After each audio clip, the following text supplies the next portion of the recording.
Hello, my name is Anna Cook, and this is my Module 5, Understanding My Community for Shawnee Mission North High School. Shawnee Mission North is located in a suburban area of Kansas City. We are closest to county lines and state lines, so Kansas City, Kansas Public Schools borders us in Wyandotte County, as well as the state of Missouri. We have 4 suburbs in our attendance area: Shawnee, Overland Park, Mission, Merriam. We are a blue-collar working class community and Title I school. We are very diverse, prominent Hispanic and Black communities. We are the oldest high school in the Shawnee Mission School District. We're coming up on our centennial, which is pretty cool. We have a very controversial mascot. We are the Shawnee Mission North Indians, and that has come under fire in recent years. Our mascot is approved how it is depicted by the Shawnee Indian Council tribe. We're named after the Shawnee Indian Mission that is located close. So there's a lot of history rooted around it, and how we have school spirit, school protocol, certain classes.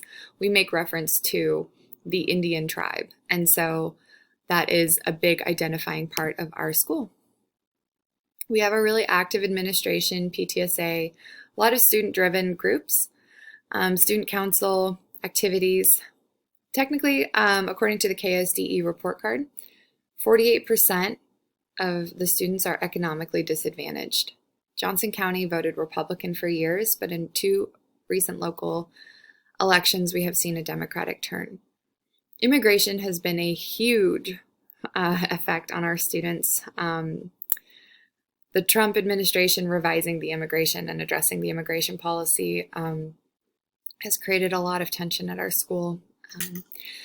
Current district and teacher contract issue. I still haven't signed a contract to teach this year. We've been in negotiations, lots of legal back and forth, fact-finding, and then on Friday, actually, of this past week, the Kansas Department of Labor found that our district was illegally imposing a 3-year unilateral contract. And this not only rallies up the teachers, but definitely the community is invested in how this is resolved. Community diversity, over 50%, 56% of us are Caucasian. 8% are African American, and just under 30% are Hispanic. Common ideas and attitudes. We're definitely not trying to assume all of our students are going to college.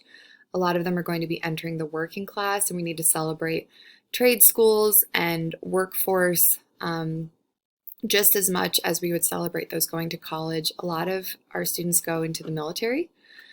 We have a very prominent ROTC program, and they go to nationals every year. And so a lot of students choose to enter the military. These students balance part-time jobs, taking care of families, have a good sense of responsibility. Our school times are actually adjusted to accommodate students having part-time jobs, being able to pick up younger students from elementary school, middle school, etc. Parents aren't necessarily involved or come to student activities, and that's not because they don't care. A lot of them work. And so that's just kind of a reality. Those who do want to go to college, the school provides a ton of scholarship information. We offer signature programs at our building, specifically to give students a leg up on their applications. And our signature programs have been so successful that other attendance areas in the district have been sending students to our area specifically for these programs. The district has supported this very much. They've offered a lot of resources to help strengthen these programs. Violence has dropped, and students are more involved. Still needs some revising. There's not really a plan in place for transportation unless students drive, but the fact that the support is there is really cool. English and Spanish are most often used. Education of parents in the community is varied. Our building is 9 through 12, and we have a very prominent well-funded online school for students to finish their GED. 48% of our students identify as female, 51% as male. However, we have a really active LGBTQ community who offer resources for students and staff on how to address students who are transitioning and what we legally as teachers can apply in our classrooms versus in an email corresponding with parents, etc. Parents and families are often employed in our immediate surrounding community. You go to a local restaurant, you go to a local business, it's owned by someone who sends their kids to Shawnee Mission North. School provides a lot of technology. They provide a lot of information in advance, so students have a chance to check their emails on school internet. If there is something that a lot of students maybe don't have internet at home, but use these technology resources as much as they can. However, if there's an immediate announcement like school's being canceled, they put out announcements on local TV and automated phone registry. Translators are present at every school function, but they're so popular that you need to request them in advance.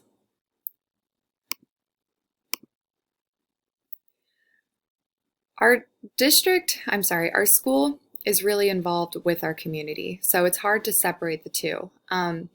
The PTSA, student groups, booster clubs, alumni, they are direct efforts of our community that support our school. The district maps our our curriculum. The district maps the curriculum, so we don't have a lot of freedoms there, but we try and do everything as we can outside of our curriculum to support the tradition of North and Mission and where we're at. So we do that with performances and community efforts with ROTC, Student Council, athletics, music. This could be performances, volunteering, changing of the guard, etc. City of Mission is technically where we are properly, so we give back a lot to them because they, sponsor our parades for homecoming and just are really involved as much as they can be. We have a heavy police presence at school, mostly to protect students who do not want they did not sign a waiver to have their image be distributed. So heavy police presence mostly to secure anonymity. As I said before, the school influences the community pretty directly.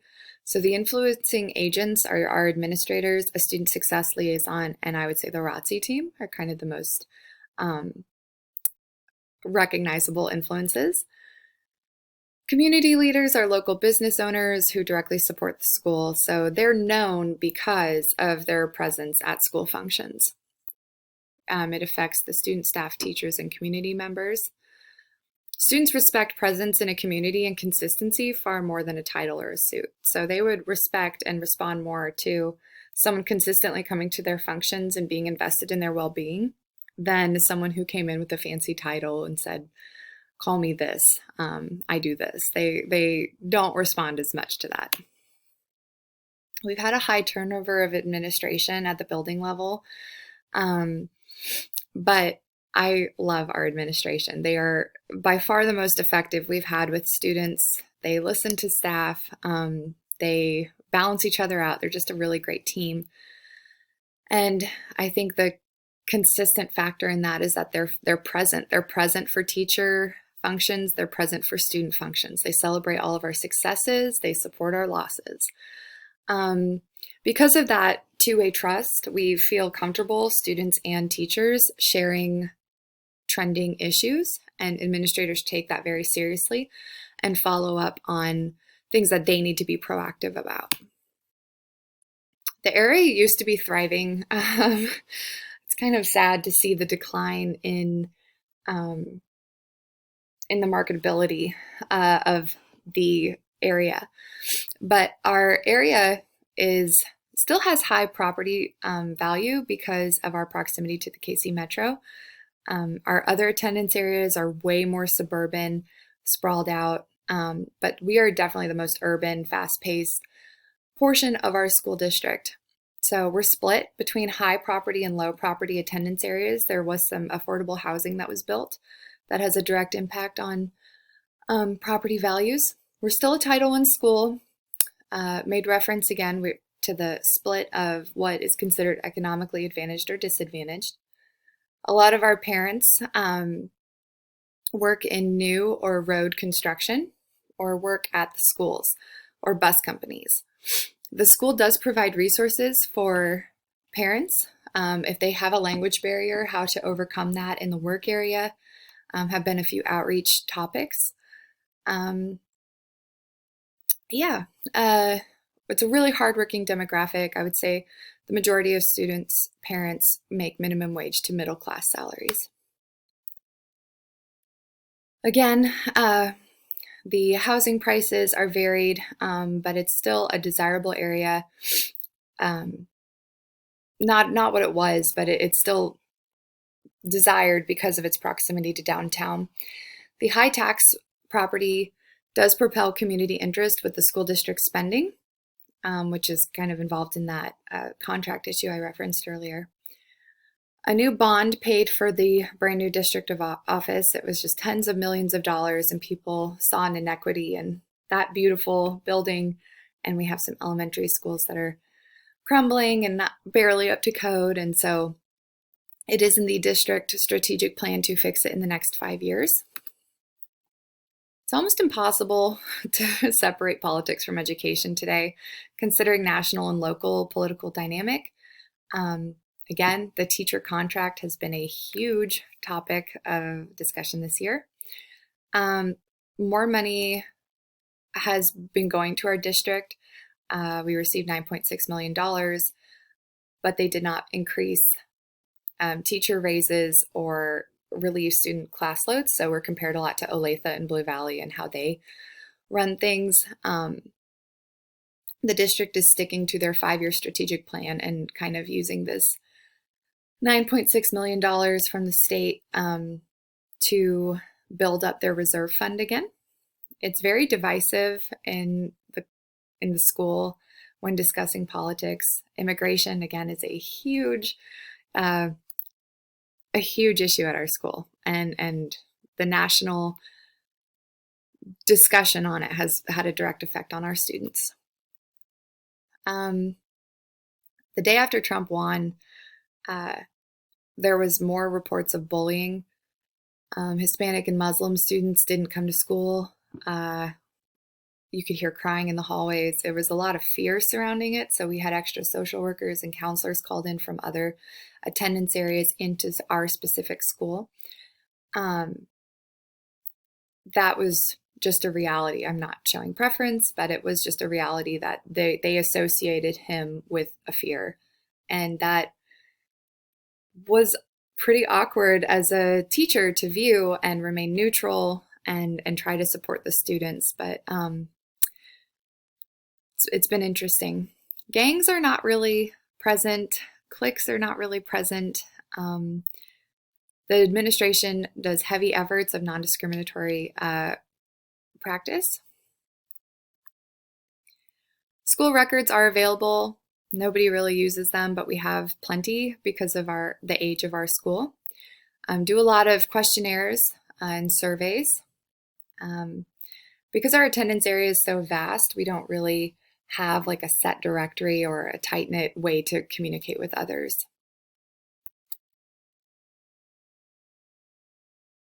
The district superintendent and board of education are very distant from the teacher-student community. That has only been emphasized and reiterated with this contract issue. It's mid-February. We still have not signed a contract. So that dynamic is affecting the community significantly. Shawnee Mission North makes efforts to involve the community more. We have translators. We have Hispanic Heritage and Black History programs. The way that I explained earlier about getting the Shawnee Indian Tribe Council's blessing on how to depict, we try to live a lot in tradition. No political party affiliation has ever been declared.